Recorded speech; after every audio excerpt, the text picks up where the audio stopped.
Okay, so I want to walk you through what our decision making. So we're back on this ceiling project. And so what happened was we first took down the plaster we could, but then we got to this part and it was too hard. It was just it's like concrete. And to get it off, you got to pound. And it would be hours to take this down, like multiple hours, because I took a little bit off to get kind of a straight edge, and it took a lot of time. So that's when we decided that stayed. It's going to be part of the design, and it's kind of cool. That's where the opening is, so it works, I think. So then, what do we do with this area? Well, 12-inch tiles aren't really going to work because it's 16-inch on center, so that's not going to work, even if we wanted to. The 2-foot tiles, 2 foot by 2 foot, they're really for drop ceilings. I did not see any that were for like this type of thing. And we didn't want to do a drop ceiling, so that's out. So then there was this plank look. You can buy these plank look tiles, and you basically staple them in with a good stapler, I think is what you do. And they're like a really pressed composite. Not super hard. I mean, if you took a hammer to them, they're going to just fly apart. So you got to be careful. But in the other 2 bedrooms, that's what's up there except for the 12-inch tiles, but same material. So then I was looking at the pricing. We thought we'd stop in and look at them in person, but they don't keep them in the store. So you can order them, figure out what you need, and order the packet. And they're light, so I'm sure shipping wouldn't be an issue. As long as you don't get damaged, that's the whole thing. They're not going to take bouncing around very good or smashing around. So then my line of thought was, okay, and you look at the pricing, like if we want a plank look, why are we not just doing tongue and groove pine? So it turns out you can buy tongue and groove. It's not quite tongue and groove though. It's a tongue, and then it's more of a shiplap on the one side, which I thought was strange. So, or I did not see the tongue and groove at the store. But my friend with the sawmill started producing this. I knew he had just started producing it again. Now he used to produce it, didn't have time, stopped producing it, and now he's producing it again. So I asked him about the pricing, and it's comparable or better than the big chain stores, and which makes kind of sense because it's more direct. I mean, this is the sawmill, kiln dries, it has the planer, it's all in one shot. It's not going through another store. So I said, okay, I talked with my mother. I said, well, if we want the plank look, let's just do the real thing. In my opinion, let's just do tongue and groove. If you look at this, so what I did is I cut them, and there's another video on this, but I sanded the edges so it gives them, it's not trying to hide the joints, it's making them more visible, if anything. And I think it looks really good. So I did the starter, did have to nail it there, and then nailed it on the tongue. So you see what I'm nailing the tongues. I'm using 2-inch finish nails. And actually, this is not hard to do.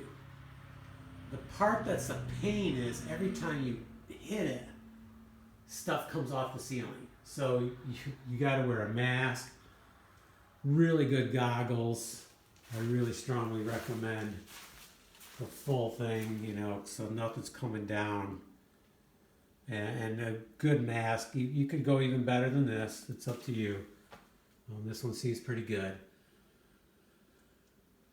And then the first row took longer because you're double nailing everything and you're trying to get it lined up. And the thing is, you want it straight. I can't stress that enough. You need it to be straight. So if that wall bends or anything, you can't go with the wall. The molding's going to have to hide it. Now, fortunately, when I looked down through that wall looks straight. So I said, okay, it looks really straight. I'm going with it. And everything does look really straight. And each row I'm looking down through and seeing, is there any issues starting to happen? Because whatever, if you get an issue started here, it gets exaggerated as you go across.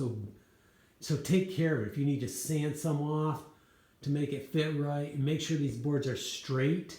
If they're not, put seams in so you have straight pieces.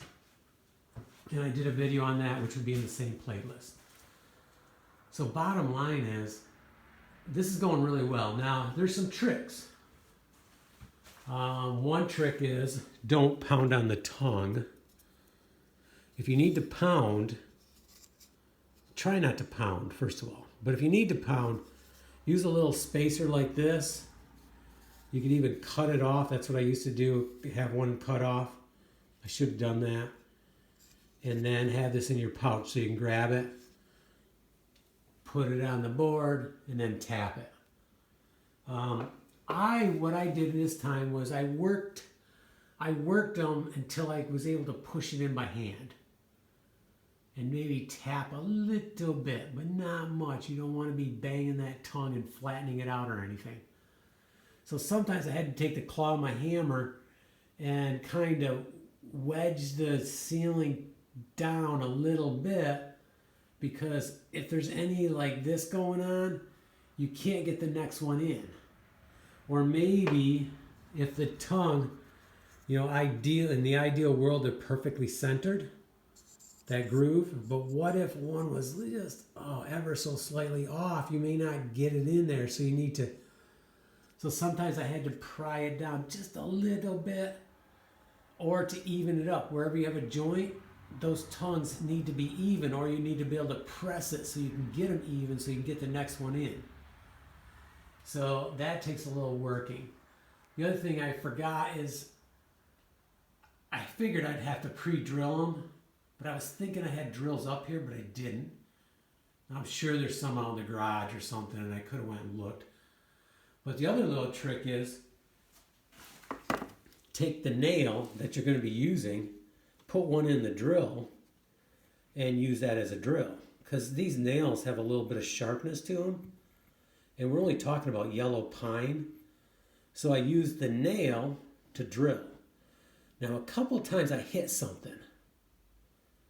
I don't know what I hit, but whatever I hit dullened the nail. So then I would take that nail out, use it, and put a fresh nail in. Because fresh nails, you can feel them and they have a little bit of a sharp edge. Well, that sharp edge is what you need to drill with. Okay, so I drilled with the nails I was actually using, finished nails. 2-inch finished nails, just common, no special thing.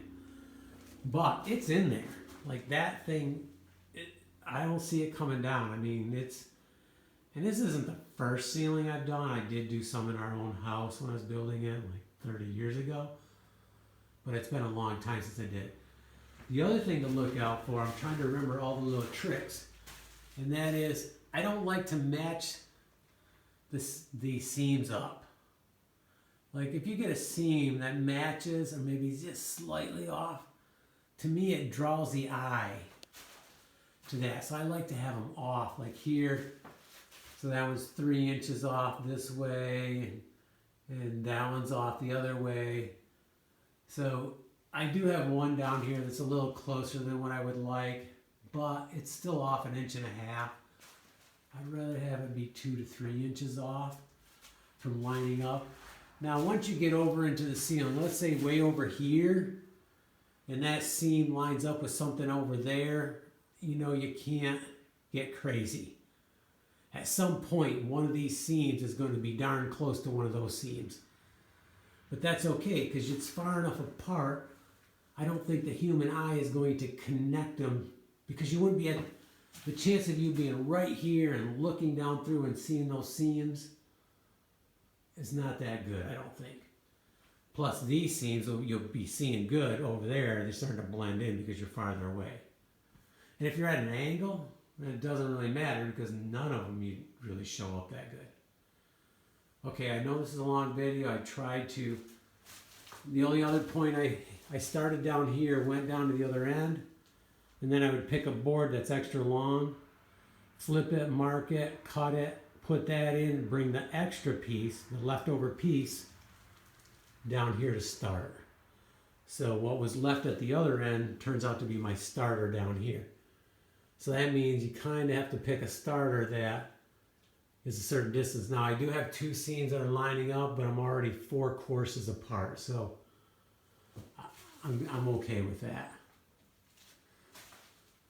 Okay, I think that's all I got to say about it. But so if you're looking for the plank look, bottom line is consider the real thing.